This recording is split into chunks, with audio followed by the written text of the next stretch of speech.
Chairman Tehreek Insaf مختلف مقدمات میں عدالت پیشی کے لیے لاہور زمان پاک رہائشگاہ سے اسلام آباد روانہ۔ عمران خان جوڈیشل کمپلیکس میں توڑ پھوڑ سمیت 5 مقدمات میں عبوری ضمانت کی درخواستیں دائر کریں گے۔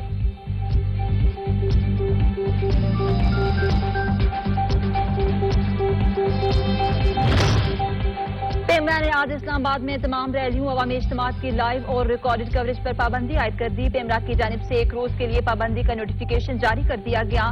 نوٹیفیکیشن کے مطابق احتجاجی ریلی یا عوامی اجتماع کی لائیو یا ریکارڈڈ کوریج نہیں کی جا سکتی۔ کوریج پر پابندی امن و امان کی صورتحال کے پیش نظر عائد کی گئی ہے۔ پارلیمنٹ کا مشترکہ اجلاس آج سپہر 3 بجے ہوگا۔ امن و امان کی صورتحال پر بحث سمیت اداروں کے احترام، خارجہ پالیسی اور معاشی صورتحال بھی ایجنڈے میں شامل۔ سی پیک اور مسئلہ کشمیر پر بھی بات چیت ہوگی۔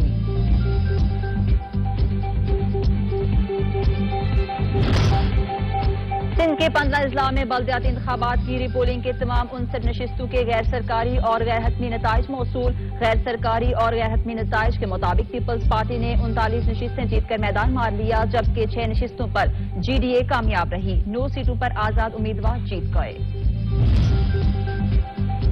ملک کے بیشتر اضلاع میں آج موسم خشک رہے گا۔ بالائی کے پی کے اور گلگت بلتستان میں گرج چمک کے ساتھ ہلکی بارش کا امکان ہے۔ محکمہ موسمیات نے موسم کا احوال بتا دیا۔